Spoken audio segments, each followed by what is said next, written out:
अस्सलाम वालेकुम Pakistan, your watching जीत की सोच में हूं हसन लियाकत। बहुत सारी डेवलपमेंट्स हो रही हैं। एक तरफ हमारी टीम हारी, दूसरी तरफ बहुत सारे लोग इस्तीफा दे रहे हैं। मोनी मोकल का इस्तीफा आ गया। दूसरी जानिब बाबर आजम ने लाहौर में क्या ही शानदार और हीरोइक एंट्री की है। इससे पहले जो भी कप्तान या फिर प्लेयर हार के आता था वो चुपके से अपने घर पहुंच जाता था और अगले 2-3 हफ्ते के लिए वो बिल्कुल जो है ना नामालूम होकर रहता था। लेकिन बाबर आजम लाहौर में आए, लाहौर में आके उनका शानदार इस्तकबाल हुआ, किंग बाबर आजम के नारे लगे, फिर साथ साथ पाकिस्तान जिंदाबाद के नारे लगे। ऐसे लग रहा था जैसे कोई चैंपियंस ट्रॉफी जीत के आया या फिर वर्ल्ड कप जीत के आया या फिर कोई ऐसा जंगजू है जो कि जंग में फतह हासिल करके आया। इस तरह का इस्तकबाल किया गया। बहुत सारे सवालात इस इस्तकबाल के ऊपर खड़े हुए। बाबर आजम के जो हामी थे उन्होंने इस इस्तकबाल को लेके बहुत सारी चीज़ें अब कहना स्टार्ट कर चुकी हैं। सोचना मना है कि ट्रेंड चलना स्टार्ट हो चुके हैं। लेकिन जो बाबर आजम को कप्तान नहीं देखना चाहते वो ये समझते हैं कि ये जो 50-60 लोग थे ये पेड थे और इनको वहाँ पे बुलाया गया पीआर कंपनीज़ की जानिब से और इस तरह के नारे लगवाए गए। इसके अलावा शाहिद खान आफरीदी ने एक निजी महफिल में बाबर आजम की कप्तानी के हवाले से सवालात खड़े कर दिए। उन्होंने कहा कि वो 4 साल से अच्छी कप्तानी नहीं कर रहे, वो मेरा छोटा भाई है लेकिन अब हम उनको सपोर्ट नहीं कर सकते। शोएब मलिक ने कहा कि वो छोटी टीमों के खिलाफ तो मैच जीते लेकिन जब वो बड़ी टीम्स के खिलाफ मैच जीतेंगे तो मैं तब उनको अच्छा कप्तान मानूंगा। अब्दुल रज़ाक ने तो कह दिया कि आपकी नीयतें ही साफ़ नहीं है, तो जब आपकी नीयत साफ़ ना हो तो तब आपको मंजिल कैसे मिलेगी। इस तमाम तरह इशू पे बात करने के लिए सबसे पहले मोनी मोकल के हवाले से बात करेंगे अपने एक्सपर्ट से। आज हमारे साथ मौजूद है साबिक फर्स्ट क्लास क्रिकेटर ज़ीशान साहब। Thank you very much. Zeeshan Nadir, आपका शुक्रिया। उनके साथ साथ मौजूद हैं हसन रज़ा साहब। Sir thank you very much, legendary Hasan Raza, आपका भी बहुत बहुत शुक्रिया। हसन भाई पहले आपसे स्टार्ट कर लेते हैं। मोनी मोकल जो कि 6 महीने के लिए कोच लगे थे और मेरे ख्याल एक आध दफ़ा वो पाकिस्तान आए या वो भी नहीं आए अगर मैं गलत नहीं हूँ तो। और अभी उन्होंने पाकिस्तान आना था, पाकिस्तान के साथ ऑस्ट्रेलिया में सीरीज़ के लिए उन्होंने कोचिंग करनी थी लेकिन उन्होंने कहा जी कि मैं लीग्स के साथ ज़्यादा मसरूफ़ हूँ और इस वजह से मैं पाकिस्तान क्रिकेट टीम की कोचिंग छोड़ रहा हूँ। मतलब इतना ज़्यादा स्टेटस गिर चुका है पाकिस्तान क्रिकेट टीम का कि अब एक कोच जो 6 महीने का मुआहदा करके आता है वो भी उसका मुआहदा पूरा नहीं होता। दूसरी जानिब ऑनलाइन कोच हैं जो कि टीम के साथ सिर्फ वर्ल्ड कप में मौजूद रहे और मेरा ख्याल है कि 3-4 दिन में वो लाहौर आके अपना दीदार ज़रूर करवाएंगे पीसीबी को। बिल्कुल, देखें जिस तरह से पाकिस्तान में जहाँ पर चेयरमैन चेंज हो रहे हैं, जहाँ सिलेक्शन कमेटी चेंज हो रही है, तो जो फॉरेन कंट्री के प्लेयर्स लोग होते हैं उनकी अपनी की रेपुटेशन होती है और रेपुटेशन इसलिए होती है क्योंकि फ्रेंचाइज क्रिकेट हो रही है। उन्होंने ज़रूरी नहीं है कि जो असाइनमेंट करनी है कंट्री के लिए वहाँ जाके कोचिंग करनी है, उनके आगे जो है बहुत ज़्यादा असाइनमेंट होती हैं, बहुत ज़्यादा उनके रेपुटेशन का मामला होता है जिसकी वजह से वो कहते हैं कि यार ये कौन सी कंट्री में हम आए हुए हैं जहाँ पर जो है परफॉर्मेंस भी नहीं हो रही है, कैप्टन भी चेंज हो रहे हैं, सिलेक्शन कमेटी भी चेंज हो रही है और चेयरमैन का भी पता नहीं है कि 4 महीने बाद 6 महीने बाद कौन चेंज हो जाता है। इसलिए कुछ प्लेयर्स जो हैं वो हेजिटेशन का शिकार होते हैं। अगर पास में देखें जॉन्टी रोड्स आए थे, उसके बाद वॉटमोर आए, फिर इसके बाद जितने भी प्लेयर थे बड़े बड़े जेफ लॉसन हैं वो भी आए पाकिस्तान टीम में, कोचिंग उन्होंने के फ़राइज़ अंजाम दिए। फिर असिस्टेंट जो भी कोच आया वो अपने साथ इंग्लैंड से अपनी कंट्री का कोच भी लेके आया, फील्डिंग कोच भी, बॉलिंग कोच भी लेके आ गए।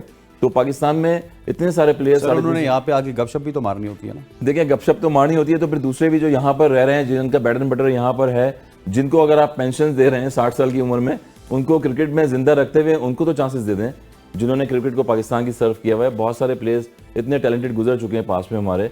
और मॉडर्न क्रिकेट की बात करें तो मॉडर्न क्रिकेट में और बहुत सारे लोग हैं, उनको लेके आए। न सिर्फ कि फील्डिंग कोच में एक आफ्ताब ही आपको डोमेस्टिक में नो डाउट हमारे साथ भी क्रिकेट खेला है, तो आज वो पाकिस्तान टीम का फील्डिंग कोच भी है। उसके बाद मोहतशिम रशीद जो हैं वो फर्स्ट क्लास प्लेयर रह चुके हैं, वो पहले वुमेंस टीम के अभी रहे हैं। उसके बाद और जो दीगर फॉर्मेट थे उसमें वो कोचिंग करते रहे। फिर इसके बाद शाहिद असलम साहब थे, वो आ गए थे, वो भी कोचिंग करना शुरू कर थे सुना है पाकिस्तान टीम में। तो क्रिकेटर लोग जो हैं जिन्होंने सर्व किया पाकिस्तान के लिए, उनको आप लेके आए। मॉडर्न क्रिकेट में 3 फॉर्मेट है, T20, 50 ओवर्स, टेस्ट क्रिकेट। और प्लेयर को जो है तीनों फॉर्मेट में डिफरेंट कोच देख रहे हैं। देखें डिफरेंट कोच रखें, 2 फॉर्मेट तो एटलीस्ट रखें आप। 2 फॉर्मेट ऐसे हैं, T20 में तो जो स्पीड पे प्लेयर खेल रहे हैं उनको पता है स्लॉगिंग करनी है, शॉटें मारनी है, उनकी ज़्यादा स्किल्स नहीं होती, उसमें मेहनत ज़्यादा होती है T20 में। मगर फॉर्मेट टेक्निकली गेम जो है वो 50 ओवर्स का है और टेस्ट मैच का है। उसके लिए आप प्लेयर्स को तैयार करेंगे और प्लेयर को जब तैयार करेंगे तो वो एग्जीक्यूट करेगा। अगर वो नहीं करा तो बेंच पे और प्लेयर रखेंगे जो रीजन में, जो लिस्ट ए में परफॉर्मेंस दे रहे हैं यहाँ पर। तो ओवरऑल जो मोनी मोकल की आपने बात करी यही थी कि मिकी आतर भी देखें कि वो भी कह रहे हैं कि मैं जाके दोबारा टीम बनाऊंगा वापस पाकिस्तान में आगे। अब कब बनाएंगे टीम? पिछले 2-3 साल से तो वापस वो कम बैक करके आए थे अपना। और उसके बाद जितनी भी हमारी PSL जो फ्रेंचाइजी होती हैं उसमें भी ये कोचेज़ लग जाते हैं। एक फॉर्मेट तो पाकिस्तान ने शुरू कर दिया कि जी बाहर से कोचेज़ लेंगे हम डोमेस्टिक में, और बाहर से कोचेज़ लेके आए, उनको पेड सैलरी पे रखा होता, मंथली सैलरी भी दे रहे थे, उनके कॉन्ट्रैक्ट भी बनाए हुए थे। तो पाकिस्तान की वजह से ये नाम है प्लेयरों का, और पाकिस्तान में डोमेस्टिक प्लेयर्स बड़े पड़े हुए हैं, इंटरनेशनल प्लेयर्स हैं, टेस्ट मैचेस के प्लेयर्स हैं। तो उनको आप कॉन्फिडेंस देंगे तो वो लूप में आएंगे। और यही बात है कि पाकिस्तान की जो बोर्ड जो है उसमें यही फ्लॉज होते हैं कि एक टीम हारती है और हारने के बाद बिल्कुल सारा जो चीज़ें हैं वो चेंज हो जाती हैं। यही मसला है कि बाबर आजम जिस तरह से वापस आए हैं अभी और 2-3 साल से कैप्टनसी भी कर रहे हैं और कुछ फ्लॉज चले थे चेयरमैन के अगेंस्ट जो चीज़ें हुई हैं, इशू हुए हैं, तो फिर फॉरेन कंट्री का जो भी प्लेयर्स होता है वो अपनी रेपुटेशन के लिए ज़्यादा देर नहीं ठहरता फिर ऐसी कंडीशंस में। दुनिया में बहुत सारे कोचेज़ हैं, वहाँ पर कोचिंग कर रहे हैं हर जगह, मगर आपको देखें कि वो कोई कोचेज़ का इतना बड़ा हाईलाइट नाम नहीं आएगा कभी भी। और फिर ऑस्ट्रेलिया की बात कर लें, न्यूजीलैंड की कर लें, बड़े बड़े कोचेज़ होते हैं वहाँ पर, मगर फिर भी पाकिस्तान वाइज एक ऐसी टीम है कि जीत रही होगी तो सारी चीज़ें चल रही होंगी, हारेंगे तो फिर सबके नाम आएंगे। हारेंगे तो सबके नाम आएंगे। सर, मोनी मोकल के रेजिग्नेशन को आप किस तरह देख रहे हैं? और 6 महीने के साथ उनका कॉन्ट्रैक्ट था हमारा, मतलब ये कॉन्ट्रैक्ट क्यों हमने किया था, क्या सोच के किया था कि एक कॉन्ट्रैक्ट आप 6 महीने का भी कर रहे हैं, फिर वर्ल्ड कप के करीब कर रहे हैं, और ऊपर से वो एक दफ़ा भी पाकिस्तान नहीं आए, वो एक दफ़ा भी उन्होंने कैंप में पाकिस्तान में आई थिंक शिरकत नहीं की, और आज जब ऑस्ट्रेलिया में हमें उनकी ज़रूरत थी वो पहले ही हमें इस्तीफ़ा दे के टाटा बाय बाय कर गए। देखिए, मे भी इसकी एक वजह ये भी हो सकती है कि जो पाकिस्तान की सिचुएशन है, जो बोर्ड की सिचुएशन है, उसको देख के भी उन्होंने किया होगा, क्योंकि पहले भी हम जो है काफ़ी कोचेज़ के साथ ऐसा कर चुके हैं कि उनके कॉन्ट्रैक्ट्स जो हैं वो हम बीच में ही ख़त्म कर चुके हैं। तो मे भी उन्होंने इस चीज़ को भी मद्देनज़र रखा हो। और दूसरी चीज़ ये है कि डेफिनेटली बहुत सी कंट्रीज़ में अब बहुत सी लीग्स होती हैं, अगर आप एक बहुत लंबा कॉन्ट्रैक्ट किसी मुल्क के साथ करते हैं तो मे भी अगर आपका कोई एक अच्छा कॉन्ट्रैक्ट उसके बीच में आता है तो वो आप मिस कर जाते हैं। तो एक वजह ये भी हो सकती है। दूसरी वजह ये है कि आप सिचुएशन देखें पाकिस्तान की, अगर आपके बोर्ड में जो इंस्टेबिलिटी है, जो टीम में इंस्टेबिलिटी है, आप मिकी आर्थर का देखें, वो हमें एक वर्चुअल कोच नज़र आए। अब मे भी जो है वो मॉर्कल जो है वो मिकी आर्थर को देख के उनके साथ कोई उनका वो हुआ हो तो वो आगे हों। लेकिन हाँ, थोड़ी ऐसे ही था, पहले मिकी आर्थर आपके यासिर अरफात साहब को लाना चाहते थे, फिर आउट ऑफ नोवेयर मोनी मोकल आ गए। अब ये तो वो बेहतर बता सकते हैं कि इसमें क्या सिचुएशन चल रही थी। लेकिन हाँ, थोड़ी सी तशवीश की बात है कि अगर 6 महीने का कॉन्ट्रैक्ट हुआ है तो एटलीस्ट आप 6 महीने अपने पूरे तो करें। आई डोंट नो कि ये इनको फ्यूचर में जो इनकी कहीं भी होती है अपॉइंटमेंट्स, वहाँ पे कैसे इनको लिया जाता है। जैसे हसन भाई ने आई डोंट थिंक सो कि उनको केयर होगी इतनी, क्योंकि इतनी ज़्यादा लीग्स में वो कोचिंग कर रहे हैं कि वो अब मेरे ख्याल है इस तरह की केयर नहीं करेंगे। देखिए, केयर उसको होगी जो पाकिस्तान से खेला हुआ होगा, ये ज़हन में रखिए, वरना किसी को केयर नहीं होती। लेकिन ये बात है कि जो भी फॉरेन कोचेज होते हैं वो अपनी रेपुटेशन पे जो है ना वो ज्यादा वो बिलीव करते हैं। ठीक हो गया। हमें कनाडा से इंटरनेशनल एम्पायर डॉक्टर हफीज़ देवान साहब ने ज्वाइन किया। डॉक्टर साहब, आपको खुशामदीद कहते हैं, thank you very much for joining us. और स्ट्रेट अवे आपसे भी यही सवाल करूंगा, मोनी मोकल साहब को हमने 6 महीने के लिए लाया, 6 महीने से पहले वो गायब हो चुके हैं, और उनकी सर्विसेज के हवाले से भी आपको पता है एशिया कप हमने उनके अंडर खेला, बुरी तरह से हारे, फिर उसके बाद वर्ल्ड कप की बात कर ली जाए, और जो बॉलर्स बड़े ही बेहतरीन हमें नज़र आ रहे थे, शाहिन शाह अफरीदी, नसीम शाह चले इंजर हो गए, हसन अली, हारिस रऊफ, वो तो उनकी परफॉर्मेंसेज ऊपर जाने के बजाय मेरे ख्याल है कि 360 नीचे गई हैं मोनी मोकल के दौर में। भाई, मेरा नहीं ख्याल कि इनकी परफॉर्मेंसेस को हम मोर्नी मोरकल से जोड़ सकते हैं। मोर्नी मोरकल को आए हुए तो भी 4 दिन हुए ना, और वो भी टीम के साथ उन्होंने कितना लंबा ज्वाइन किया है। जब यही बात हम हसन भाई भी कर रहे हैं कि 6 महीने के कॉन्ट्रैक्ट में आप किस तरह से किसी की असेसमेंट कर सकते हैं, उसकी एवेल्यूएशन कर सकते हैं उनकी परफॉर्मेंस की। तो मोर्नी ने जस्ट ज्वाइन किया, उनको डोमेस्टिक सर्किट्स में भी लोगों को पता होना चाहिए वो ग्रूम करने के लिए आए हैं या कोच करने के लिए आए हैं। हमें अभी तक ये डिफरेंसेस नहीं पता कि अगर आप एनसीए से लोगों को उठाते हैं, वहां से लोग लेके आते हैं, फिर इंटरनेशनल सर्किट में लोग देते हैं, तो इंटरनेशनल जो कोचेस होते हैं, जैसे उन्होंने कहा कि वो अपनी रिप्यूट पे जाते हैं, तो जहां जो पहुंचा हुआ बॉलर होता है वो ऑलरेडी मेरा ख्याल प्रिपेयर्ड होता है, उसकी सिर्फ एडजस्टमेंट थोड़ी बहुत या टेक्निकल एडजस्टमेंट करनी होती है बॉलिंग कोच ने मेरे ख्याल में मैच के दौरान या टूर्नामेंट के दौरान। और उनको तो मेरा नहीं ख्याल कितना टाइम भी मिला है उनके साथ दुआ सलाम करने का, और उनकी अभी तक तो वो लैंग्वेज बैरियर भी इतना ज्यादा है जो हमेशा से आ रहा है। ये भी एक डिफरेंट डिबेट है कि हमारे लोकल हो तो उनकी जुबान आसानी से समझ आ जाती है, और बाहर वालों की जुबान हमें बहुत कान लगा के सुनना पड़ती है, फिर भी आधी समझ आती है आधी नहीं आती। तो ये बैरियर्स तो हमारे यहाँ हमेशा से थे। तो मेरा ख्याल जुबान है तो सर यूनिवर्सल होती है। जी सर, क्रिकेट की जुबान तो यूनिवर्सल होती है सर, ये कहने की बात है। यूनिवर्सल होती तो अब तक समझ आ चुकी होती। हमारे यहाँ ये शायद रूल थोड़ा डिफरेंट है। ओवरऑल कह सकते हैं आप कि हाँ यूनिवर्सल होती है लैंग्वेज, जैसे म्यूजिक की जुबान भी यूनिवर्सल होती है, लेकिन फिर भी हमें लिरिक्स समझ नहीं आते अगर दूसरी जुबान की हो। तो यहाँ भी समझाने के लिए जरूरी है कि कोई ना कोई ऐसी चीज, कोई ऐसा वे आउट जरूर होना चाहिए कि लड़के तक वो बात पहुंच सके और वो उसको एक्नॉलेज कर ले कि हाँ मुझे समझ आ गई आपने जो बात की है, और फिर वो उस पर अमल करके दिखा भी सके।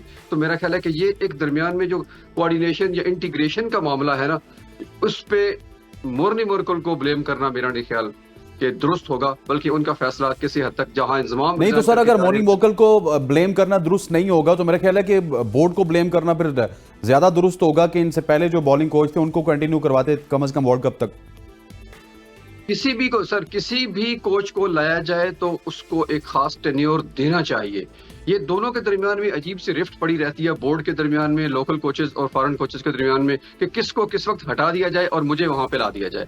ये अजीबो गरीब सा हमारे यहाँ मखमसा चल निकला है। जिसको भी दी जाए रन डजंट मैटर। मेरा ख्याल है कि जो भी इंटरनेशनल कोचिंग या असाइनमेंट पे आता है वो इतना केपेबल जरूर होता है कि वो अपनी असाइनमेंट को आसानी से कर सकता है। उसको ये समझ होती है कि मैंने क्रिकेट खेली है या मैंने क्रिकेट सीखी है, जरूरी नहीं कि खेली हो। अब आप इंडिया की मिसाल ले लें तो उनके मुंबरे ने सिर्फ 2 टेस्ट मैच खेले हुए हैं, पारिस मुंबरे जो उनके बॉलिंग कोच हैं, लेकिन वो 20 साल की कोचिंग एक्सपीरियंस लेके आ रहे हैं। 2 टेस्ट 3 वनडे, 2 टेस्ट में उनकी 2 विकेटें हैं, 3 वनडे में 3 विकेटें हैं उनकी।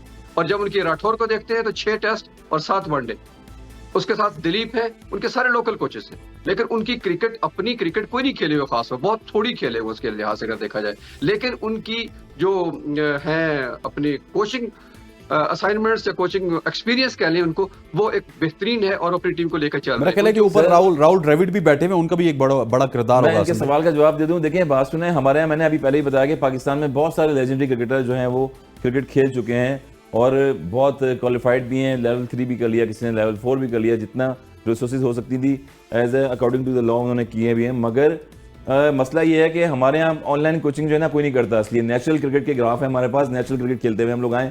दुनिया में जो ऑनलाइन कोचिंग करके आता है उसको सबसे पहले तरजीह दी जाती है पाकिस्तान में।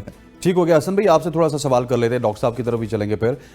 उमर गुल के हवाले से बात की जा रही है कि उमर गुल ज्वाइन कर सकते हैं पाकिस्तान को एज ए बॉलिंग कंसल्टेंट आप कह लें या बॉलिंग कोच कह लें। इससे पहले भी वो 1-2 सीरीज़ में पाकिस्तान की एज ए कोच नुमाइंदगी कर चुके हैं और मैं समझता हूँ कि वर्ल्ड डिजर्व भी होगा, जिस तरह के वो बॉलर रहे हैं, जिस तरह के वो प्लेयर हैं। इवन वो एक वाहिद प्लेयर हैं जो कि पीसीबी को सर्व करना चाहते हैं। नहीं तो हमारे लेजेंड्स तो पहले पैसे बताते हैं फिर सर्विसेज देते हैं। देखिए प्रोफेशनलिज्म तो बहुत ज़्यादा आ गया है। आपने देखा है कि कुछ कौन टीम्स में कर रहे होते हैं वहाँ पर, और जब भी ये असाइनमेंट होता है कोचिंग का, सबसे पहले जो है ना वो डिबेट यही होती है कि पैसे कितने मिलेंगे। क्योंकि पैसे अगर पाकिस्तान से ज़्यादा नहीं मिल रहे होंगे तो फिर काउंटी में मिल रहे होंगे, काउंटी में नहीं मिल रहे तो फिर कैरेबियन लीग में मिल रहे होंगे, कैरेबियन लीग में नहीं मिल रहे होंगे तो लेकिन एक शख्स अगर विलिंग है, क्योंकि मेरी काफ़ी दफ़ा जब बात हुई उमर गुल साहब से, मैंने उनका इंटरव्यू भी किया था, तो मैंने उनसे ये बात की कि आप कोचिंग के लिए रेडी हैं। तो उन्होंने कहा यार कि मेरे लिए फ़ख्र की बात होगी पाकिस्तान की कोचिंग करना, और ही इज़ विलिंग। उन्होंने अफगानिस्तान को भी सर्व किया, उन्होंने पाकिस्तान को भी सर्व किया, लीग क्रिकेट में भी सर्व करते हैं, ही इज़ विलिंग। ये आपकी लॉयल्टी पे डिपेंड करता है, आपकी जितनी जो आपका एक्सपीरियंस है क्रिकेट में। आपने मैंने बताया फिर पाकिस्तान से आप खेले में उन्होंने स्ट्रगल की है। अंडर 19 लेवल से उमर गुल खेलते हुए आए, हमारे साथ भी डोमेस्टिक खेलते रहे। उतना उन्होंने अपने आप को उस फॉर्मेट में लाने के लिए इंप्रूव किया है डे बाय डे। फ्रेंचाइज में भी रहे वो, काफ़ी कोचिंग करी उन्होंने। तो उससे पहले अजहर महमूद थे, उससे पहले आप देख लें जो भी बॉलिंग कोचेज आए, मोहम्मद अकरम जो हैं पास में खेले में फास्ट बॉलर्स, वो भी कोचिंग बॉलिंग में आए। मगर फिर वही बात है कि लॉयल्टी पे डिपेंड करता है कितनी लॉयल्टी है। एक तरफ पैसा देखें और एक तरफ अपनी लॉयल्टी देखें अपनी कंट्री से कि आप कितने सिंसियर हैं। तो पैसा तो थ्रू आउट मिलता रहता है आपको, थ्रू आउट जितनी लीग हो रही है, 10 से 11 लीग हो रही हैं। मगर पाकिस्तान के लिए सर्व करने के लिए आपको अपना रिमाइंडर वापस लेके आना पड़ता है कि यार मैं उमर गुल का भी यही ख्वाहिश है कि मैं पाकिस्तान के लिए खेलूँ, तो मैं चाहता हूँ नसीम शाह को इम्प्रूव कराना या शाहीन शाह को इम्प्रूव कराना। तो हर जो पुराना प्लेयर गुजरा हुआ था उसको एक पास में अपनी शक्ल में कोई प्लेयर नजर आता है सामने, इसलिए वो असाइनमेंट भी लेना चाहते हैं और पैसे को कुछ तरजीह नहीं देते। तो यही है, अच्छी चीज़ है। एक्सपीरियंस बॉलर हैं, अपना कैरियर बड़ा वसी रहा उनका, बीच में रिवर्स करना शुरू हो गए थे बॉल को रिदम में, ट्रेनिंग बड़ी अच्छी करी उन्होंने अपनी बॉलिंग में। बेदाग कैरियर रहा, आप ये कह सकते हैं जी। इतने खराब दौर में, कंट्रोवर्शियल दौर में बेदाग कैरियर रहा उमर, बहुत ज़बरदस्त। क्योंकि हमारा जो कंट्रोवर्सी चल रही थी पाकिस्तान में फास्ट बॉलर्स की, फिर जो स्कैंडल्स आए बहुत सारे सामने, तो वहाँ पर फास्ट बॉलर एकदम से कम होते जा रहे थे बीच में। तो राना नवीद जो हैं उन पे सारी जिम्मेदारियां डाल दी गई थी बीच में। Back of the hand slow on शुरू करी थी उन्होंने शुरू में जब हमारे दौर में। अगेन वही इंग्लैंड वाली सीरीज़ जो है 17 साल बाद जो पाकिस्तान ने हराई है, वो सीरीज़ हमने मुल्तान टेस्ट में जीती थी। यही बॉलर थे, शब्बीर अहमद टॉल गाय फास्ट बॉलर थे, इसमें मोहम्मद समी थे, बॉलिंग अटैक ये था। मगर फिर भी अब आपने बात करी उमर गुल की, तो उनका एक्सपीरियंस है और ज़ाहिर बात है फिर खुशल टाइम पर उन्होंने अपने आप को मनवाया पाकिस्तान के लिए। और अब ये जो प्लेयर्स आ रहे हैं नए, ये बेसिकली T20 बहुत ज़्यादा खेल रहे हैं। जिस तरह से हम हारिस रऊफ की अगर बात करें कि सबसे एक्सपेंसिव रहे हैं वर्ल्ड कप में, वो इसीलिए रहे क्योंकि आपने 50 ओवर की तैयारी नहीं की हुई है। 50 ओवर्स गेम में फिर भी शुरू से कहता हुआ रहा हूँ कि 50 ओवर्स गेम एक अलग होता है और टेस्ट मैच जो है वो अलग होता है। तो T20 फॉर्मेट अलग है, डिफरेंट, क्योंकि बैट्समैन जो है हर बॉल पे हिट मारने जाता है। वहाँ पर आप सक्सेस हो जाती है आपको कि भाई आउट होने का चांस होता है, इकोनॉमी आपकी अच्छी हो जाती है। मगर उसमें 10 ओवर आपको फेंकने होते हैं, उसके लिए आपको एक्स्ट्रा मेहनत करनी पड़ती है। बॉलिंग में वेरिएशन लाना पड़ती है, और इंडिया जैसी पिचेस पे तो यही फ्लॉस था कि हारिस का भी फिर हसन अली का भी। अब यही है कि उमर गुल अगर आएंगे तो वो दोबारा स्लॉट में डोमेस्टिक रीजन में देखेंगे कौन कौन प्लेयर है, कौन अनफिट हुए हैं, कौन फिट हैं, किस फॉर्मेट में किसको कहाँ लेके जाना, ये बड़ा इंपॉर्टेंट होगा इनके सर लिए। उमर गुल की इंडक्शन को अगर हो गई तो आप किस तरह देखेंगे? नहीं, उमर गुल तो बहुत एक अच्छे, मेरा ख्याल है कि वो बहुत एक अच्छी इंडक्शन होगी। जैसे हसन भाई ने बात की कि लेकिन वो- उमर गुल को काम करने दिया जाए तो तब, क्योंकि वो इस तरह के प्लेयर हैं कि वो सियासत पॉलिटिक्स टीम में रहते हुए उन्होंने नहीं की। ये बहुत अच्छी चीज़ है कि अगर उन्होंने कभी भी किसी भी कंट्रोवर्सी में हमारे सामने उमर गुल का नाम नहीं आया। मैंने भी उनके साथ क्रिकेट खेली थोड़ी बहुत, तो देखें उन्होंने मेहनत की है, वो अंडर 19 से आए, अपने आप को उन्होंने बिल्डअप किया, उन्होंने इंप्रूवमेंट की। अगर शुरू में आप उनकी बॉलिंग देखें तो उसमें वेरिएशंस कम थी, लेकिन बाय द टाइम जितना उनको एक्सपीरियंस मिलता गया और वो अच्छी क्रिकेट खेलते गए, उनके पास वो अपनी स्किल को वो डेवलप करते गए। अभी भी अगर आपने लास्ट टाइम जो उनको असाइनमेंट मिली, उन्होंने बहुत अच्छी परफॉर्मेंस करवाई अपने बॉलर से। एक यंग बॉलर है और अभी रिसेंट पास में खेले में। तो दूसरा ये है कि अगर यंग हैं तो वो उसमें थोड़ा सा, हम कभी कभी ये बात करते हैं कि जो हमारे लेजेंडरी बॉलर्स हैं वो अपना वो जो नॉलेज है वो इस तरह ट्रांसफ़र नहीं कर पाते किसी भी वजह से। लेकिन उमर गुल जो है उनको शायद ये भूख है कि जो चीज़ मैंने सीखी हुई है और जो चीज़ें उनको नज़र आती हैं कि बॉलर में कमी है तो वो उसको ठीक कर सकते हैं। तो वो मेरे ख्याल से एक बहुत अच्छी इंक्लूजन है उनकी, और मैं उनको गुड लक करूंगा कि अगर वो आते हैं तो। ठीक हो गया जी। यहाँ पर ख़वातीन वज़ात उमर गुल के हवाले से आपके पास भी चलेंगे, लेकिन डॉक्टर साहब से पहले मैं जो है यहाँ पर वक्त हुआ चाहता है एक शॉर्ट सी कमर्शियल ब्रेक का। ब्रेक से वापस आएंगे, उमर गुल के हवाले से भी बात करेंगे, फिर शाहिद अफरीदी, अब्दुल रज़ाक, शोएब मलिक, राशिद लतीफ़ ने आज कराची में बहुत सारे बयानात दिए जो कि बाबर आजम से रिलेटेड है, पाकिस्तान क्रिकेट टीम से रिलेटेड है, उस हवाले से भी बात होगी। Stay with us. Welcome back to show. Umar Gul के हवाले से बात हो रही थी। स्ट्रेट अवे मैं कनाडा जाऊँगा डॉक्टर साहब के पास और उनसे पूछूंगा उमर गुल के इंडक्शन को वो किस तरह देखते हैं। Being a cricketer Umar Gul का एक शानदार कैरियर रहा, और अगर वो कोचिंग के लिए पाकिस्तान टीम में आते हैं तो फिर पाकिस्तान की जो फास्ट बॉलिंग डिपार्टमेंट है उसमें भी पाकिस्तान ने कोई इतनी ज़्यादा हौसला अफजा परफॉर्मेंसेज नहीं दी एशिया कप में और वर्ल्ड कप में। तो क्या उमर गुल ये सलाहियत रखते हैं कि वो पाकिस्तान की बॉलिंग को एक सहारा दे सकते हैं? डॉक्टर साहब, आपका उमर गुल की इंडक्शन के हवाले से, लेट्स सपोज अगर वो इंडक्ट हो जाते हैं, मार्केट में तो यही खबरें गर्दिश कर रही हैं, तो उस इंडक्शन को किस तरह देखते हैं आप? सर उमर गुल का पहले भी एक रहा है पाकिस्तान टीम के साथ थोड़ा सा टेन्योर, उससे पहले वो अफगानिस्तान के साथ भी काम कर चुके हैं। He is a good bowler, अपने टाइम में अच्छा रहे, खासतौर पर T20 में उन्होंने बड़ा नाम बनाया, डेथ बॉलिंग के हवाले से भी, कोचिंग के हवाले से भी। एज अ कंसल्टेंट वो काम करेंगे तो मुझे नहीं मालूम कि उनकी लिमिटेशंस कितनी हैं। क्या वो फुल टाइम कोच के तौर पर आते हैं या सिर्फ कंसल्टेंट के तौर पर आते हैं, थोड़े टाइम के लिए आते हैं या लंबा रन उनको दिया जाता है। मेरा ख्याल में उमर गुल हो या कोई भी हो, हिमसेल्फ अच्छे बॉलर होना एक डिफरेंट चीज़ है, लेकिन कोचिंग स्किल्स होना एक डिफरेंट चीज़ है। तो आजकल की मॉडर्न क्रिकेट यही प्रॉब्लम आ रहा है पाकिस्तान में। जब हम लेजेंड्स को लगाते हैं, जब हम अपने लोगों को लगाते हैं तो वो लेजेंड्स होते हैं, जब हम बाहर से मंगवाते हैं तो वो किसी को भी लगा देते हैं, क्योंकि वहाँ हम प्रोफेशनलिज्म को तरजीह देने की कोशिश करते हैं, ताकि जब गोरा है तो प्रोफेशनल को, हमारा हो तो वो बेशक कल क्रिकेट छोड़िए आज उसको हम उसमें पुट कर देते हैं, वो चीज सेलेक्टर भी बन जाता है और साथ साथ कोच भी बन जाता है। ये रवायत गलत है बेसिकली। जैसे अंपायरिंग एक डिफरेंट डिपार्टमेंट है, कोचिंग डिफरेंट है, बैटिंग डिफरेंट है, बॉलिंग डिफरेंट है। तो ये मान लेना चाहिए कि कोचिंग एक फुल फ्लेज डिपार्टमेंट है, उसका क्रिकेट खेलने से ताल्लुक हो सकता है, अच्छी बात है, लेकिन जरूरी नहीं कि वो बहुत अच्छा क्रिकेटर रहा हो। जैसे हमने पहले इंडिया की मिसाल भी दी, तो बहुत लिमिटेड क्रिकेट खेले हुए लोग हैं सारे, लेकिन परफॉर्मेंस बेहतरीन है। तो उमर गुल हिमसेल्फ बहुत अच्छे बॉलर थे। अभी टाइम जब लगेगा तो फिर हम बता सकेंगे। It's too early to say anything कि वो किस तरह की परफॉर्मेंस दे पाते हैं, क्योंकि आजकल जो खासतौर पर जो छोटी लीग मतलब लीग्स शुरू हो गई हैं, उसके मामला में हम देखते हैं कि एक की छोटी सी रन है, जैसे आकिब जावेद की है, तो उन्होंने 2 टाइटल जितवाए हुए हैं, लेकिन उससे अगर पीछे देखें तो 4 टाइटल उनके उससे लाहौर के अंदर हारी भी हुई है, बुरी तरह हारी हुई है, बॉटम पे हारी हुई है। तो इस तरह से हम मुश्किल हो जाता है किसी को भी बाइफरकेट करना। जैसे आपने बड़ी अच्छी मिसाल दी थी यासिर अराफात की, तो मेरा ख्याल है कि मॉडर्न डे क्रिकेट के लिहाज से अगर जिन लोगों ने प्रॉपर कोचिंग ली है, सीखा है, प्रॉपर तरीके से मॉडर्न टाइम के साथ इक्विप्ड हैं फुल्ली, तो ऐसे लोगों को लाना चाहिए, तो मेरा ख्याल ज्यादा बेहतर हो सकता है। ठीक है हसन भाई, अब थोड़ा सा मूव ऑन करते हैं। शाहिद खान अफरीदी ने कहा कि और कितनी सपोर्ट चाहिए बाबर आजम को, पिछले 4 साल से हम उनको सपोर्ट कर रहे हैं बीइंग ए कैप्टन, और एज ए कैप्टन वो उतनी ज़्यादा पाकिस्तान के लिए परफॉर्मेंसेस नहीं दे सके। एशिया कप के रिजल्ट्स के हवाले से बात की उन्होंने, वर्ल्ड कप के रिजल्ट्स के हवाले से बात की कि रिजल्ट ओरिएंटेड क्रिकेट उन्होंने नहीं खेली, और उनका दबे अल्फाज में यही कहना था कि एनफ इज़ एनफ और इट्स टाइम टू से good by two Babar Azam. यार देखें, अभी परफॉर्मर वही है, नंबर 1 टीम आपकी वही थी रैंकिंग में, वो सालों नहीं गुजरे हैं, अभी महीना ही हुआ है बिल्कुल। चलो सालों गुजरे होते हैं, बंदा कहता है ठीक है यार सालों हो गए, अभी खुद परफॉर्मेंस भी दे रहे हैं। दूसरे प्लेयर को देखें ना, 10 प्लेयर वो क्या कर रहे थे, बाबर आजम पे सारी चीज़ें आ रही हैं। शादाब वाइस कैप्टन किधर गए? उनका कोई नाम नहीं ले रहा है, कैप्टन का ही नाम ले रहे हैं बार बार। वो दूसरा जो बॉलर्स हैं आपके हारिस रऊफ हो गए, उनकी बात करें। देखिए कप्तान और का नाम दूसरे सर इस की वजह बात से लिया करें। जाता है कि सारे कप्तान के चहीते थे ना, चहीते खुद लेके जाएंगे आप। असल में आप ये कह दीजिए कि मेरी ये टीम जाएगी और यही जाएगी, मैं पूरे पाकिस्तान से किसी की नहीं सुनूंगा, तो फिर जब रिजल्ट्स नहीं आएंगे ना तो आपसे पूछा जाएगा जो आप जिद करके टीम लेके गए थे। हाँ, जिद करके टीम लेके गए थे, मगर फिर वही चेयरमैन चेंज हुए उस टाइम पे। 2-3 सालों में चेयरमैन चेंज हुए, सिलेक्शन कमेटी चेंज हुई, ट्रेनर भी लोगों के चेंज हुए, मगर बाबर आजम तो क्रिकेट खेल रहे हैं पाकिस्तान के लिए, तो सारा मलबा उन पर ही डाला जा रहा है।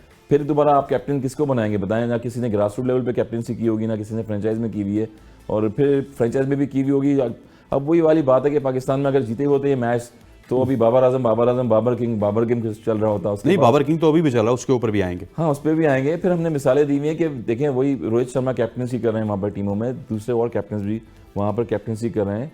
कोई फर्क नहीं पड़ता अगर प्रैक्टिस परफॉर्मेंस हो रही है नहीं हो रही है अगेन, मगर फिर भी थोड़ा चांस होते हैं। अब ये टॉप टीम है, हर बंदा बाबर पे लगा हुआ है और कह रहा है कि यार वो सेंचुरी भी नहीं करी है। हर मैच में हर चीज़ में सेंचुरियाँ नहीं होती है। पीछे रिसेंटली अभी जिताया उन्होंने, अगेन थोड़ा टाइम दें, ऑस्ट्रेलिया का टूर मतलब कि वो 4 साल जितवाते रहे और वर्ल्ड कप में ना ही समझिए फिर हम।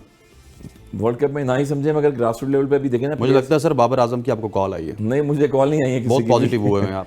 मुझे कॉल नहीं आई है। और बाकी ये है कि बाबर आजम जिस तरह से एक कैप्टन है पाकिस्तान का, कोई मसला नहीं, मगर इंडिया में जाके ये मैं कह सकता हूँ कि वहाँ पर बहुत प्रेशर रहा है उन पर। जिस तरह से मुश्किल कंडीशंस तो खुद ही बनाई हैं आपने अटैकिंग क्रिकेट के लिए। कोई मिस्टेक जो की हैं वो यही मिस्टेक थी। अगर आपने कैप्टनसी का डिसीजन लेना होता है तो आप खुद लें। फिर बिक्की यादव से मशवरा लिया आपने, फिर वो चीफ सेलेक्टर इमाम भाई थे उनसे भी ले लिया, फिर चेयरमैन साहब थे वो भी कुछ मुशावरत कर रहे थे। तो ये चीज़ें जब डाइवर्ट हो जाती हैं तो फिर ज़्यादा बातें कन्फ्यूजन होती है ऐसी चीज़ों की। सर इससे पहले मैं उसकी तरफ चलूँ, शफकत साहब मुझे बताइएगा कि अगर हमारे पास बाबर आजम के अराइवल की वीडियो है तो वो हम चलाएंगे शाहिद अफरीदी की बात मुकम्मल होने के बाद। वो फिर मैं हसन भाई से उस वक्त पूछूंगा कि ये क्या कारनामा करके आए। सर शाहिद अफरीदी जो कि बाबर आजम को सपोर्ट करते हुए नजर आ रहे थे, लेकिन अब दूसरे एंड पे खबरें ये आ रही हैं कि शाहिद अफरीदी शाहीन अफरीदी को भी सपोर्ट कर रहे हैं और लॉबिंग भी स्टार्ट हो चुकी है। There is a lot of chaos in PCB कि आप शाहीन अफरीदी को लेके आएंगे या फिर मोहम्मद रिजवान को लेके आएंगे, कौन आएगा, कौन होगा नया कप्तान। और कंपैरेटिवली अगर देखा जाए तो शाहिद अफरीदी की लॉबी बड़ी स्ट्रांग लग रही है, ऊपर से वो बाबर के हवाले से बातें कर रहे हैं। ये कंट्रोवर्सी वर्ल्ड कप से पहले भी क्रिएट हुई, जिसमें हमें पता चला कि आपस में कोई प्रॉब्लम हुई है दोनों के दरमियान, और वो भी उसमें भी शाहिद भाई का नाम आ रहा था कि ऐसा कुछ हुआ है। देखिए बाबर ने नो डाउट 3-3.5 साल कप्तानी की है। हम उनकी as a player, as a batter, उनको कभी भी हम जो है वो क्रिटिसाइज़ कर ही नहीं सकते। उन्होंने बहुत ज़्यादा परफॉर्मेंसेस दी हैं। हाँ, जहाँ तक बात उनकी कैप्टनसी की आती है, कैप्टनसी इतनी अच्छी नहीं रही। रोहित शर्मा की बात की हसन भाई ने, रोहित शर्मा को देखें, वो जीत रहा है। जब आप जीत रहे होते हो तो वहाँ पे आपकी कप्तानी नहीं नजर आती इतनी, क्योंकि सब परफॉर्मेंसेस दे रहे हैं प्लेयर्स, सब परफॉर्मेंसेस दे रहे हैं, अच्छा हो रहा है, सब अच्छा हो रहा है। हाँ, जहाँ पे हमने खुद कंडीशंस ऐसी बना दी कि हमने अपने लिए मुश्किल की, लेकिन वहीं लीडरशिप का पता चलता है कि आप में कितनी लीडरशिप क्वालिटीज़ हैं। कुछ ऐसे डिसीजन उनसे हुए जो कि नहीं होने चाहिए थे। वक्त के साथ साथ कैप्टनसी कोई भी जो है वो सीख के नहीं आया होता। जब वो कैप्टन बनता है तो उसको जब मुश्किल कंडीशंस आती हैं तो उसमें सीखते हैं। हसन भाई ने मेरे ख्याल से हबीब बैंक की कोई 20 साल कैप्टनसी की होगी। नहीं, 20 साल 10-12 साल की है। अच्छा, 20 साल तो खेले हैं बैंक डिपार्टमेंट में सारे प्लेयर्स। तो अब जब ये भी कैप्टन बने हैं तो उस वक्त इनको भी शायद इतना अंदाजा नहीं होगा, लेकिन वो वक्त के साथ साथ बने। हम ये कह सकते हैं कि ये असल में तो कप्तानों के कप्तान है ना, इनके अंडर बड़े कप्तान ये खेले बहुत हैं। अच्छे कैप्टन कप्तान खेले हैं थे, ये सारे। बहुत अच्छे कैप्टन थे, और जब भी हम इनके खिलाफ खेले हैं बहुत ही मुश्किल मैच यानी हुआ। कि यूनुस भाई जब आए थे एक टूर्नामेंट पे साथ में, तो मैं नाइट वॉच में भेज रहा था हमारे जो बॉलर्स थे, स्पिनर्स, और अब्दुल रहमान एक टाइम पे खेले थे एज ऑलराउंडर, पाकिस्तान टीम में खेल के आए थे। तो वहां पर थोड़ा सा कन्विंस किया गया कि यार ये तो ऑलराउंडर नहीं है, अभी इसको क्यों भेज दिया है। लेफ्ट आर्म अब्दुल रहमान जी, लेफ्ट लाहौर वाले हमारे दोस्त जी, वो कब ऑलराउंडर थे? बस पाकिस्तान टीम बना देती है, जैसे नवाज भी थे तो ऐसे वो भी थे, बिलावल भट्टी भी थे। बहुत नहीं, सारे उन्होंने all-rounder कुछ होते हैं। मेरे ख्याल एक डबल सेंचुरी लगाई हुई थी उसके डोमेस्टिक में भी परफॉर्मेंस जी दी जी, उन्होंने उसी काफी। उसी के ऊपर वो ऑलराउंडर थे। जी, तो थोड़ा सा अगर हम ये समझे कि उनको टाइम नहीं मिला बाबर को, तो ऐसी बात भी नहीं है। 3-3.5 साल मिले। आपने एशिया कप में भी जो है फाइनल चले, सेमीफाइनल हारे, लेकिन वर्ल्ड कप T20 का भी हम हार गए। तो ये है कि क्रंच सिचुएशन में या तो वो पैनिक कर जाते हैं, या हम कहें कि उनमें इतनी कैपेसिटी अभी डेवलप नहीं हुई, या मे भी जो भी चीज़ें बोर्ड में हो रही हैं, सारी इतनी चेंजिंग्स हो रही हैं, कभी चीफ सेलेक्टर चेंज हो रहे हैं, कभी चेयरमैन चेंज हो रहे हैं, कभी जो है वो सिलेक्शन का स्टाफ बाकी जो है वो चेंज हो रहा है। तो उससे भी थोड़ी सी जो है वो बंदे में जो है वो कॉन्फिडेंस नहीं होता कि वो अपने डिसीजन इंडिपेंडेंटली ले सके, क्योंकि जब चीज़ें चेंज होती हैं हर एक की कोशिश ये होती है कि वो अपना इनपुट दे। तो अगर इतनी चीज़ें चेंज होगी और अपने हर एक का इनपुट, तो हसन भाई ने अच्छी बात की कि अगर वो कैप्टन है तो वो रिस्पॉन्सिबिलिटी लें कि अगर वो जो डिसीजन ले तो बैक भी करें वो। डॉक्टर साहब, शाहिद अफरीदी के स्टेटमेंट के हवाले से आपका क्या इनपुट रहेगा, जो कि बाबर आजम के हवाले से आज रिसेंटली कुछ घंटे पहले शाहिद अफरीदी ने एक निजी महफिल में दी? नहीं, बाबर के हवाले से सर सबसे पहली बात तो ये है कि उसकी कैप्टनसी में ज़रूर झोल हैं, नो डाउट। लेकिन प्रॉब्लम यह है कि जब तमन्नाओं, ख्वाहिशात और हमारी जो उम्मीदें हैं उनका बोझ सारे का सारा इस कदर लाद दिया जाए और सारे अपना अपना पल्ला झाड़ के, इवन वो पीसीबी चेयरमैन हो, मैनेजमेंट कमेटी के चेयरमैन हो, चीफ सेलेक्टर हो या कोई भी हो, इवन टेक्निकल कमेटी के चेयरमैन हो, बेशक वो प्रोग्राम कर रहे हो कहीं बैठे हुए, वो भी अपना दामन साफ कर लें और वो सारे का सारा बोझ लाद दें बाबर आजम पर, तो ये दुरुस्त नहीं है। जैसे अभी हसन भाई ने कहा ना कि जब देखना ये होता है कि जब प्रेशर में कैप्टन कैसे परफॉर्म करता है, तो सिर्फ कैप्टन नहीं बल्कि पूरी मैनेजमेंट प्रेशर में कैसे परफॉर्म करती है। मैनेजमेंट तो बिल्कुल ठुस होगी, सबने अपना अपना दामन साइड पे किया, उन्होंने कहा जी बाबर ही रिस्पॉन्सिबल है क्योंकि वो टीम लेकर गया है। सवाल ये नहीं है कि वो टीम कौन सी लेकर गया है, जो हमारे पूल में लोग थे क्या बाबर उनमें से किसी अलग को लेकर गया है? हाँ, एक आध तो हो सकता है, लेकिन फिर भी आप 18 का आपका पूल है, 15 तो आप प्लेइंग 11 में शामिल हैं, यानी कि स्क्वाड में शामिल है जिनको खिला सकते हैं आप। तो उन हमारे यहाँ इस वक्त वो मटेरियल था ही नहीं जिसमें से बाबर बहुत अच्छे 11 चुन लेता। इन 15 में से जिसको मर्जी बिठा दो, जिसको मर्जी खिला दो, डजंट मेक एनी डिफरेंस। ये स्किल सेट का मसला था, सिर्फ बाबर पर इसकी रिस्पॉन्सिबिलिटी डालना दुरुस्त नहीं। जहां तक बाकी बात की आपने शाहिद की, तो मेरा ख्याल है कि शाहिद का कन्फ्लिक्ट ऑफ इंटरेस्ट है। जैसे इंजमाम को अब उसमें रगड़ा लगाया जा रहा है इंजी भाई को, इसी तरह शाहिद को भी मेरा ख्याल है कि इसे अवॉइड करना चाहिए, इसलिए कि उनका कन्फ्लिक्ट ऑफ इंटरेस्ट बड़ा वाजे है और उनको इस तरह की स्टेटमेंट्स नहीं देनी चाहिए। हाँ, बीइंग प्लेयर देना और बात है, लेकिन चूंकि यहाँ बड़ा एक ऐसी चीज है जो साफ नजर आ रही है, तो मेरा ख्याल है कि उनको अवॉइड करना चाहिए और ये पीसीबी पर छोड़ देना चाहिए कि वो किसको कप्तान लेके आते हैं। और कैप्टनसी की जो सबसे बड़ी आखिरी बात करना चाहूंगा, आखिरी करना चाहूंगा वो ये कि कैप्टनसी आप T20 जो फ्रेंचाइजी है उनमें से नहीं देना चाहिए, उसमें से नहीं रखना चाहिए, बल्कि जो हमारा फर्स्ट क्लास का स्ट्रक्चर है, जहां से प्लेयर आता है, जहां से प्लेयर आना चाहिए, वहां से कैप्टन ग्रूम किया जाए और वहीं से देखा जाए कि who is the better captain. First class से कैप्टन ग्रूम होना चाहिए, बिल्कुल ठीक कहा। लेकिन अब उस वीडियो की बात करते हैं। कल खवातीन आजाद बाबर आजम साहब लाहौर एयरपोर्ट में आए और उनका शानदार इस्तकबाल हुआ। इस तरह लग रहा था जिस तरह वो वर्ल्ड कप जीत के आए और उनके बैग में बल्कि 2-3 वर्ल्ड कप एक्स्ट्रा पड़े हुए जो कि उन शायकीन को देंगे जो कि किंग बाबर आजम का नारा लगाते रहे। ये वीडियो आप देखिए और यहाँ पे नारे भी बजे, किंग बाबर, पाकिस्तान जिंदाबाद।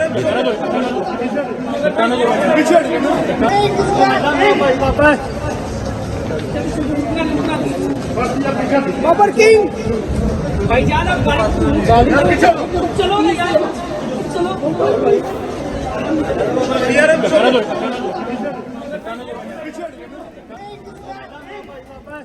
वाह वाह वाह वाह वाह, हसन भाई ये होता है कप्तान। देखिए आप वर्ल्ड कप हार के आए ना, तो इस तरह मुझे बाहर करके दिखाए ना जरा।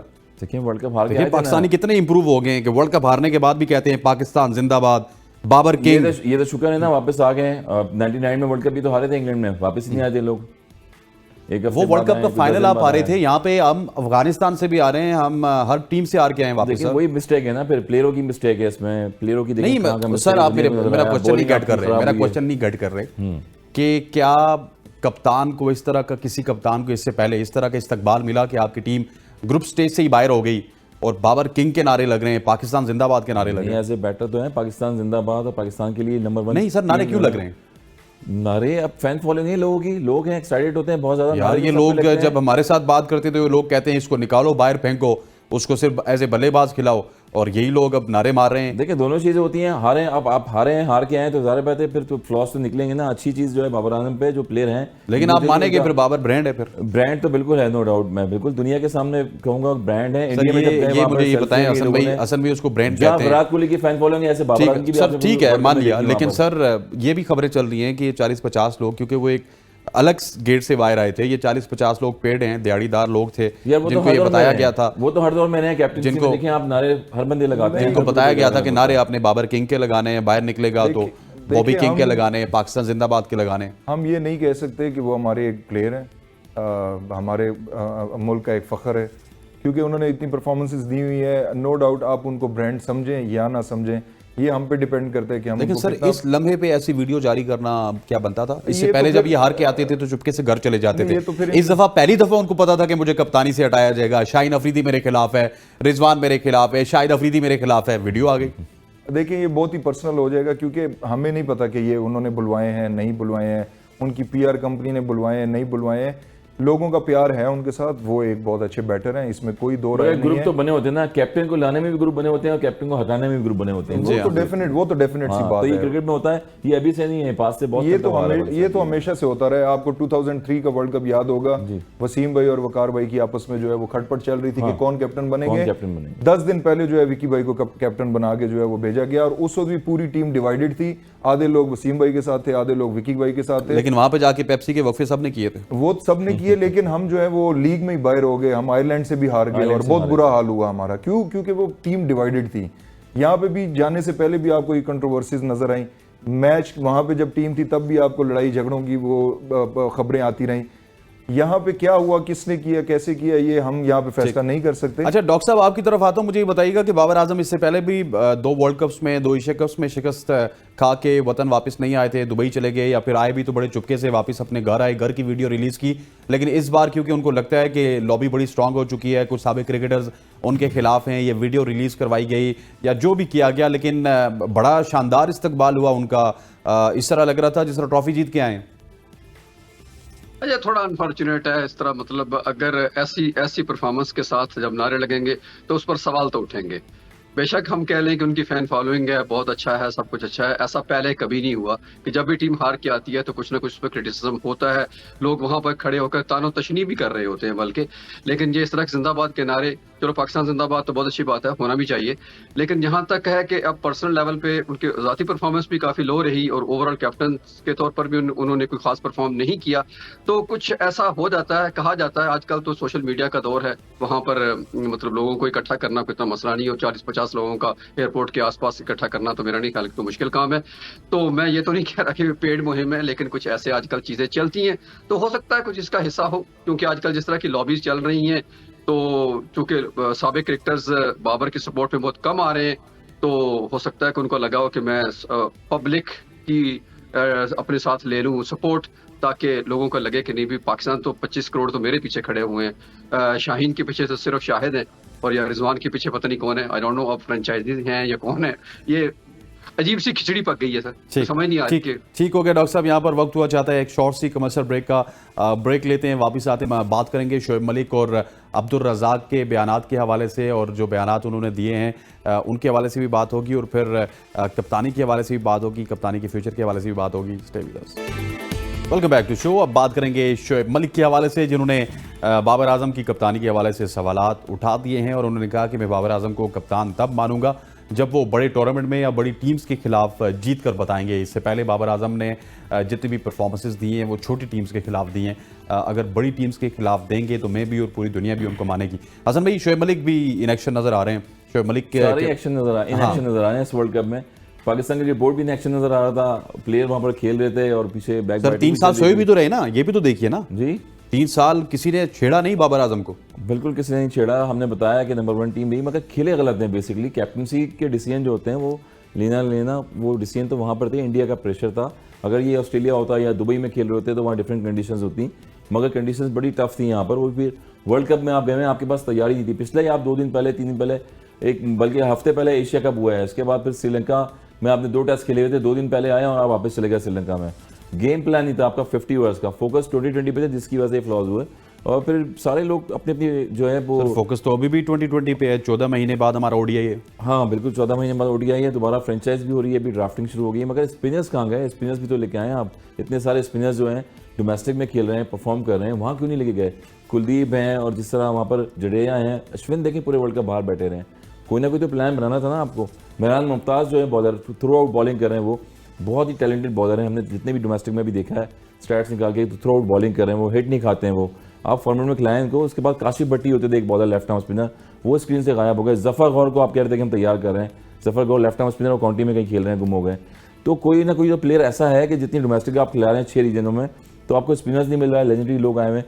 अब हारेंगे तो ज़्यादा डिबेट तो हो रही है सब जगह, अब सब अपनी बातें कर रहे हैं और ग्रुप बना हुआ है। कि वो कप्तान आ जाएगा, उसको खिला देंगे, वो हटा देंगे तो वो आ जाएगा। जो पाकिस्तान के लिए बेहतर लग रहा है, जो पाकिस्तान की स्लॉट डोमेस्टिक में खेल रही है, अंडर 19 लेवल पे खेल रही है, उनको चांसेस दें। अली ज़रियाब का मैंने बताया था, जिस तरह से वो 2018 में वर्ल्ड कप खेले, लिस्ट ए में कोई मैचेस नहीं खेले, 4 मैचेस खेले हैं। शुभमन गिल ने 123 मैचेस खेले में और वो बेस्ट बैट्समैन उभर के सामने आ गया इंडिया की तरफ से। क्यों आए? रणजी ट्रॉफी खेल रहे हैं, T20 खेल रहे हैं, IPL खेल रहे हैं, सारे फॉर्म में क्रिकेट मिल रही है। तो पाकिस्तान में भी ये डिबेट तो चलती रहेंगी, वो आ रहा है, वो जा रहा है, मगर आगे क्या लाएमल क्या है? वर्ल्ड कप T20 भी आ रहा है, आगे ऑस्ट्रेलिया का सीरीज आ रही है, आपने क्या करना है? कौन से प्लेयर्स हैं जो पूरे पाकिस्तान में ग्राउंडों में जाएं, वहाँ पर सिलेक्शन कमेटी जो बन रही है, प्लेयर को पिक करें, फॉर्मेट 3 फॉर्मेट हैं, उसमें पिक करके उसकी स्ट्रेंथ देखें कहाँ है और उसको तैयार करें फिर फ्यूचर में। सर, अब्दुल रज़ाक साहब ने कहा कि नीयत साफ़ नहीं है, नीयत जब आपकी साफ़ ना हो तो फिर रिजल्ट ओरिएंटेड क्रिकेट नहीं होती और आपको पहले नीयत साफ़ करनी पड़ेगी। एक और बड़ा उन्होंने जुमला कहा, मैं टीवी पे वो रिपीट नहीं करना चाहता, लेकिन नीयत के हवाले से उन्होंने बात किया कि इस टीम की नीयत साफ़ नहीं थी। देखें, ये ऐसी बातें हैं कि जो अब एक पर्सनल जो बंदा है वो खुद ही बता सकता है कि मेरी नीयत साफ़ थी या नहीं थी। बहुत से लोग जो हैं वो रज़ाक भाई की नीयत पे भी शक करेंगे, तो हम ये नहीं कहेंगे कि रज़ाक भाई ने सही बात की या गलत बात की। थोड़ा सा ये है कि अभी टीम हारी हुई है तो सब जो है ना वो उनको क्रिटिसाइज़ कर रहे हैं, नो डाउट करना भी चाहिए, लेकिन क्रिटिसिज्म जो है वो कंस्ट्रक्टिव होना चाहिए, जिससे टीम को फ़ायदा हो, बजाय इसके कि आप टीम को और लेट डाउन करो।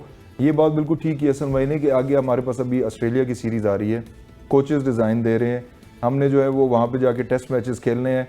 बीच में जो है सरफराज अहमद जो है वो चेयरमैन साहब से मिले हैं, और भी बहुत कुछ चल रहा है, शान मसूद का भी नाम आ रहा है, तो बहुत खिचड़ी पकी हुई है। अभी पहले तो मैंने सुना था बाबर नहीं जा रहे ऑस्ट्रेलिया, कहा तो उन्होंने यही कि मैंने भी ये सुना कि वो कह रहे हैं मुझे उन्होंने रेस्ट नहीं की, नीदरलैंड्स के खिलाफ नहीं की, जिम्बाब्वे के खिलाफ नहीं की, बांग्लादेश के खिलाफ नहीं की, ऑस्ट्रेलिया के खिलाफ रेस्ट। देखिए, अभी थोड़ी देर पहले हम ये कह रहे थे कि हम उनको क्रिटिसाइज कर रहे हैं, तो उन्हीं पे ही हम ब्लेम डाल रहे हैं। अगर वो जीत के आते तो सबसे ज्यादा क्रेडिट भी उन्हीं को ही मिलता, तो अगर वो हार गए हैं तो सबसे ज्यादा ब्लेम भी उन्हीं को ही मिलेगा। Captain of the ship. Exactly. और दूसरा ये कि जो कंट्रोवर्सी पहले आई, जैसे हफीज़ भाई ने जो है वो रिज़ाइन दे दिया उस टेक्निकल कमेटी से, क्योंकि उन्होंने जो प्लेयर्स बताए उनको नहीं चुना गया। मिसबा भाई ने भी जो है उसमें नाराज़गी का इजहार किया, तो ये टीम तो उन्होंने सिलेक्ट की थी, और अब इंजी भाई ने रिज़ाइन दे दिया, वो पीछे बैक ऑफ हो गए। यार एक रूल होना चाहिए, जो भी असाइनमेंट पे आ रहे हैं ना कोच या सिलेक्शन कमेटी में, वो उसको लॉन्ग टर्म पे भी रखें, फिर प्लेयर से सिग्नेचर करवाएं कि ये सारे जिम्मेदार सिर्फ कैप्टन नहीं है, अकाउंटेबल करें ना, सिलेक्शन कमेटी भी है, चेयरमैन साहब भी है, सारे मिलकर मुशावरत करें। सर, अगर इस तरह जिम्मेदार उनको भी ठहरा देंगे ना, अगर जो कोच सख्त आ गया ना, तो फिर सारे प्लेयर्स ने मिलकर उसको अगली सीरीज में फारिग करवा देना। पाकिस्तान है सर, पाकिस्तान तो ये तो है पाकिस्तान, मगर फिर भी आपको पता है कि चाहिए ना चीज़, ये थोड़ी कि आप प्लेयर पावर जो है वो शुरू में भी थी, अब भी बनने की कोशिश हो रही है। मेरा नहीं ख्याल कि हम जब तक सर, ये तो रमीज राजा को क्रेडिट जाता है ना कि उन्होंने क्या किया। उन्होंने आके इनको बताया कि प्लेयर पावर होती थी 92 में, बाबर तुम बहुत बड़े ब्रांड हो, तुम्हारे साथ रिजवान बहुत बड़ा ब्रांड है, शाहीन अफरीदी बहुत बड़ा ब्रांड है, वहीं से तो प्लेयर पावर स्टार्ट हुई। इससे पहले तो लड़के बिल्कुल लाइन पे थे, यूनिटी के साथ खेल रहे थे। इस टीम में क्वालिटी आज से 3 साल पहले भी नहीं थी, आज से 3 साल बाद भी नहीं होगी जिस तरह की ये टीम है, लेकिन ये यूनिटी की वजह से जीतती थी। देखिए, रमीज भाई को तो अब हम नहीं पकड़ सकते गिरबान से कि आपने इनको क्यों ये बताया। अभी जो होना वो तो आज से 1 साल पहले तक छोड़ के जा चुके हैं, उनको हम इस चीज़ पे ब्लेम नहीं कर सकते। हाँ, उन्होंने एक टीम डेवलप करके हमें दी, और इस 1 साल में जो ये अभी टेन्योर चेंज होते रहे, इसी में टीम खराब हुई। वही बात हम दोबारा बार बार रिपीट करें, अच्छा भी नहीं लगता कि हम वही बात करें। पॉलिटिकल इंटरफेरेंस हो रही है, बार बार कोई आ रहा है कोई जा रहा है, इसकी वजह से ना आपका बोर्ड में कोई कॉन्फिडेंटली काम करता है, ना जो आपकी टीम। मैं थोड़ा सा ना आपसे डिसएग्री इस वजह से करूंगा कि रमीज हसन राजा आए, कप्तान बाबर आजम थे, नजम सेठी आए, कप्तान बाबर आजम थे, जका अशरफ आए, कप्तान बाबर आजम थे, जका अशरफ का अगला स्टेज भी आया, कप्तान बाबर आजम थे। तो मतलब लेकिन उसमें ये है कि रमीज भाई के अपने कोई चहीते होंगे, नजम सेठी के अपने कोई चहीते होंगे। सर, मैं बता देता हूँ, नजम सेठी के एक चहीते थे इमाद वसीम, उन्होंने आके खेल लिया।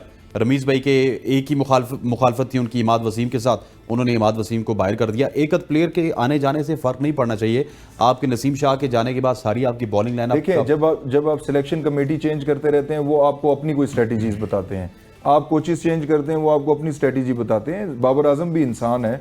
आप 10 लोगों की बात, पहले 4 महीने के लिए आप कुछ 10 लोगों की बात सुन रहे थे, फिर आप वो करना शुरू कर दिया, अब वो चेंज हुए, फिर कुछ और 8-10 लोग आ गए, फिर आप उनकी बात सुनना।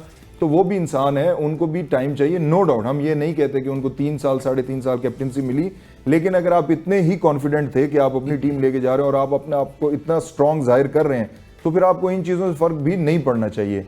लेकिन आप जो भी कहें, अगर कोई भी ये हसन भाई है 10-12 साल इन्होंने कैप्टनसी की है, इनके मेरे ख्याल से वो एक ही कोच थे, वो जो मैं नाम उनका भूल रहा हूँ आपको, लियाकत अली, भाई, former test cricketer Liaquat Ali भाई। जो हैं वो खेले हैं और कोच थे। वही वाली बात ऑस्ट्रेलिया की बात करी है, इसमें अहमद शहजाद खेल रहे हैं, शान मसूद खेल रहे हैं, यूनुस खान खेल रहे हैं, दानिश हसन रजा खेल रहे हैं, सारे खेल रहे हैं प्लेयर्स, मगर कोच कहीं नजर नहीं आ रहा क्योंकि इंडिविजुअली परफॉर्मेंस देते हैं। डॉक्टर साहब आपकी तरफ आऊंगा, मुझे ये बताइएगा, ऑस्ट्रेलिया का जिक्र कर दिया यहाँ पर दोनों ही मौजूद मेहमानों ने, तो ऑस्ट्रेलिया में अगर हमारी टीम जाएगी तो कप्तान कौन होगा? एक राय ये भी है कि बाबर आजम को ऑस्ट्रेलिया की सीरीज के लिए ना छेड़ा जाए, बाबर आजम को कप्तान रखा जाए। फिर एक राय ये है कि इनको एकदम से टेस्ट से भी हटाया जाए, ओडीआई का आपने अभी तक साइड पर रखना है क्योंकि 14 महीने बाद ओडीआई है और T20 में कुछ और खबरें चल रही है, लेकिन सबसे पहला फोकस तो हमारा ऑस्ट्रेलिया होना चाहिए। ऑस्ट्रेलिया में अब क्या देख रहे हैं आप, क्या कुछ नया होगा पाकिस्तान क्रिकेट टीम में?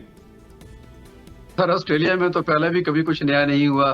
जब हम बहुत मतलब भारी भरकम टीम लेके जाया करते थे, दुनिया के बेहतरीन बॉलर, बेहतरीन बैट्समैन हमारे पास हुआ करते थे, सारे के सारे स्टार्स थे, तब भी कुछ नहीं हुआ।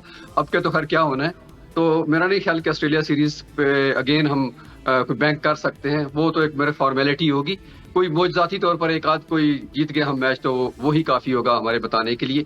बाकी रही बात कि कैप्टन कौन होगा वहां पे, टेस्ट में कौन होगा, वहां कौन होगा, इससे फर्क अगेन हसनैन भाई नहीं पड़ने वाला। ये क्विक फिक्स नहीं है, इसको हम बार बार कह रहे हैं कि अगर शाहीन को लाके बिठा दिया तो शाहीन के पास ऐसी कौन सी मतलब वो फार्मूला होगा कि वो यकदम चेंज कर देंगे या रिजवान आ जाएंगे। बल्कि मेरे तो ख्याल है कि इससे लॉबी बढ़ेगी। अगर एक लॉबी है तो वो 2 हो जाएंगी, 2 है तो 3 हो जाएंगी, 4 हो जाएगी, तो लॉबीज बढ़ती जाएगी।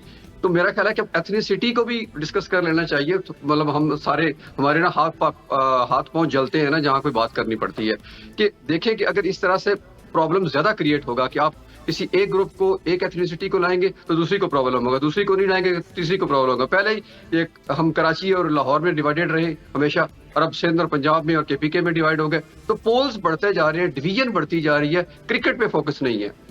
हम मैच हार रहे हैं, वो मेरा नहीं ख्याल कितना प्रॉब्लम है, हम क्रिकेट हार रहे हैं। प्रॉब्लम हमारे यहाँ ये आ रहा है सारा कि बार बार हम जहां भी जा रहे हैं हर दफा यही कहते हैं, इस अब के हम सीख के आए हैं, वर्ल्ड कप खत्म हो गया, पाकिस्तान हार गया, कोई बात नहीं, हमने ये कर देंगे, कुछ नहीं हुआ। 2003 का वर्ल्ड कप देख लें, 7 का उससे पहले 7 वाला देख लें, जहां जहां भी हम टीम बुरी तरह हारी, ऑस्ट्रेलिया में हम बुरी तरह हार किया सारा कुछ, कि अब की टीम बदल जाएगी। लेकिन वापस आते हैं तो क्या होता है, वही का वही, कुछ भी बदलता नहीं है। 2-4 दफा प्लेयरों को बाहर करते हैं, स्लोली फिर वो अंदर आ जाते हैं। तो ये मेरा ख्याल है कि एक सर्कल है जिसमें हम घूम रहे हैं और इससे बाहर जाने का कोई रास्ता हमें सुझाई नहीं दे रहा। फिक्स फौरी तौर पर किसी कैप्टन को एक को लगा के को हटा देना कोई नहीं है। मेरा ख्याल है कि शॉर्टर फॉर्मेट का एक कैप्टन लगा दिया जाए, उसमें वनडे भी और T20 भी हो, दोनों का, और एक को टेस्ट का। फिलहाल मेरा जाती ख्याल है, हो सकता है मैं गलत हूं, कि बाबर को T20 और इसका रहने देना चाहिए वनडे का, और टेस्ट का कैप्टन शायद सरफराज को ले जाया जाए तो बुरा नहीं होगा। लेकिन ये शॉर्टर फिक्स है थोड़ी देर के लिए, उसके साथ साथ किसी को ग्रूम करके लाया जाए तो बेहतर होगा, बजाय इसके कि आप और डिवीजन पैदा करें। मैं इसके साले रहा हूँ कि 11 सीरीज सरफराज ने जो है T20 की जिताई हैं, तो उनको कैसे आप टेस्ट में, और फिर बाबर आजम, अभी हम यही डिस्कस करेंगे, वनडे में उनकी बुरी परफॉर्मेंस है और हम फिर उसको, अगर मेरा नहीं ख्याल कि ऐसा होना चाहिए। आप जो है बाबर आजम को रेस्ट दें एज कैप्टनसी से। नहीं, मैं तो कहता हूं कि बाबर आजम को आप टीम दें, वापस उनको कॉन्फिडेंस दें, उनको कहें कि ठीक है तूने वर्ल्ड कप नहीं जीता, आप जाओ और आप जो है ऑस्ट्रेलिया से जो है ना बेटा हमें जीत के लेके आओ, बाकी सारी चीजों पे पानी फेर देंगे हम। ये बात भी है कि जब बड़ा प्लेयर होता है, जो ग्रेट होते हैं, वो उनको मुश्किल वक्त में ही जो है वो अपना आप दिखाते हैं, इसमें कोई शक नहीं है। मेरा अपना जाती ख्याल है, इसमें राय जो है वो हसन भाई की भी डिफरेंट हो सकती है, सर की भी डिफरेंट हो सकती है, कि कैप्टनसी से उनको रेस्ट देना चाहिए। वो एक अच्छे प्लेयर हैं, वो अपने रिकॉर्ड्स बनाए, अपना जो है वो अच्छा प्लेयर बने और अपने जो है वो रिकॉर्ड्स को अच्छा करते जाएं। कैप्टनसी जो है वो मेरे ख्याल से this is not his cup of T. नहीं, टेक्निकली प्लेयर हैं और वहाँ पर तो सूटेबल पिचेस हैं उनकी, वहाँ पर जिस तरह से होती हैं। इवन बॉम्ब्स आता है ऑस्ट्रेलिया में, न्यूजीलैंड में, जितना अच्छा वो खेलते हैं, जितना अच्छा वो खेलते हैं, तो उनके फॉर्मेट की, उनके मतलब की क्रिकेट है वो। तो मेरा नहीं ख्याल है कि वो सर लॉबिंग की बात की, एक डॉक्टर साहब ने बड़ी खूबसूरत बात की कि लॉबिंग भी हो सकती है, अगर एक को बनाएंगे फिर दूसरे को बनाएंगे। और शाहीन के हवाले से सबसे बड़ा कंसर्न ये है कि शाहीन की अपनी परफॉर्मेंस भी इतनी अच्छी नहीं है, और सेकेंडली आप ये भी कह सकते हैं कि इज़ इंजरी प्रॉन, और जब आपको हर तीसरे चौथे महीने इंजरी हो जाती है, आपने लीग्स भी खेलनी है, आपने PSL भी खेलनी है, आपने पाकिस्तान के लिए क्रिकेट भी खेलनी है, टेस्ट भी खेलना है, T20 भी खेलना है और ODI भी खेलना है और कप्तानी भी करनी है, it's a very difficult job. Campaign तो चल रही है हसनैन, कुछ तो चल रहा है ना बिहाइंड द सीन, जब हार के आए हैं कुछ तो चल रहा है, लॉबियाँ बहुत सारी बनी हुई हैं। ये अब किसी भी डिपेंड करता है कि फैसला कब करेगा, और किसको कैप्टन बनाएगा। सरफराज थ्रू आउट सिंध की टीम को जिता चुके हैं, पहले भी हमने बताया। उसके बाद फॉर्मेट में अगर देखें तो Rizwan behind the stumps keeping कर रहे हैं, मगर वनडे में शाहीन को अगर नहीं लाते तो दूसरा ऑप्शन आपके पास रिजवान सकता है T20 में और 50 ओवर्स में। ये ऐसी एक मॉडर्न क्रिकेट, क्योंकि वो मॉडर्न क्रिकेट खेलते हैं, उनके पास शॉट्स आ रहे हैं रिजवान के पास, और 100 मैचेस भी सर पूरे वर्ल्ड कप में आप कहते रहे शॉट ज्यादा हैं, शॉट ज्यादा हैं। वर्ल्ड कप अब खत्म हो गया वो शॉट्स पाकिस्तान नहीं का। नजर आए, वर्ल्ड कप वो अब शॉट्स पाकिस्तान नहीं का नजर खत्म हो गया। अब हम आप वर्ल्ड यहाँ पे कप- बैठ के यही बेचते रहे कि रिजवान के शॉट ज्यादा हैं, मैं और आप। देखिए ठीक कोशिश है, शॉट लेकिन मारते रहे, खेलते शॉट्स रहे। एक ही मैच में मारे मेरे ख्याल है, श्रीलंका के खिलाफ। वो आपको पता है हल्की सी बॉलिंग थी, वो बड़े रन्स बना गए। हाँ, इमाम ने भी बहुत सारे शॉट्स मारे ना, ओपनर्स थे, अब्दुल्ला तो शफी सर ने बहुत legend सारे है ना। मारे, वो तो क्रॉस legend खेल के आउट हो रहे हैं। टॉप ऑर्डर है जिस टीम में 50 आपके ओवर में कप्तान ने कितने शॉट्स मारे नहीं हैं? खेलेगा, आपके पास विकेट हैंड्स ही नहीं थी, आपके पास विकेट हैंड्स होंगी तो आप लंबे रन्स बनाएंगे जितने हसन दूसरी भाई, टीमों ने बनाए। ठीक हो गया, अब देखते हैं कि क्या कुछ होगा, क्या कुछ नहीं होगा। हसन भाई, आपकी ख्वाहिश के मुताबिक कुछ काम होगा नहीं होगा, क्योंकि आपको तो मेरी ख्वाहिश नहीं है, बाबर ये आजम का मुल्क की arrival ख्वाहिश भी है, ना, ये लोगों की बाबर आजम ख्वाहिश का है। बाबर आजम का आपको राइवल भी इतना पसंद आया, इतना मतलब आप उसकी तारीफ कर रहे थे, क्यों जी? और- बैट्समैन है, एक टाइम पे उसी ने सर टीम मैं संभाली कहता हूँ 4-3 कि साल से। वो मतलब कि वर्ल्ड कप जीत के आया था, इस भाई, तरह का राइवल हुआ उसका। कैप्टनसी में पाकिस्तान मैंने आपको मिसाल दी है, 3 टेस्ट मैचेस में 3 कप्तान चेंज हो गए। 99 की सीरीज में सर, ऑस्ट्रेलिया से हमारा टेस्ट मैच था, एक श्रीलंका में आप था। उस बात पे अभी भी नहीं जा रहे, लेकिन अभी वक्त खत्म हुआ जाता है। Sir thank you very much for joining us. Thank you sir, आपका बहुत बहुत शुक्रिया, थैंक यू वेरी मच, आपका शुक्रिया। और डॉक्टर साहब आपका बहुत शुक्रिया, thank you very much for joining us all the way from Canada. आपकी और हमारी टाइम की बहुत सारी जो है वो आगे पीछे होते हैं आपका हमारा टाइम, लेकिन आप हमेशा से मोहब्बत करते हैं, आते हैं, क्योंकि आप इंटरनेशनल अंपायर हैं, तो इस वजह से हमें ग्राउंड के अंदर की खबरें भी देते हैं और फिर ग्राउंड के बाहर की भी खबरें देते हैं। ख़वातीन रोज़ात आज के प्रोग्राम का वक्त खत्म हो जाता है। मुझे और मेरी प्रोडक्शन टीम को इजाज़त दीजिए।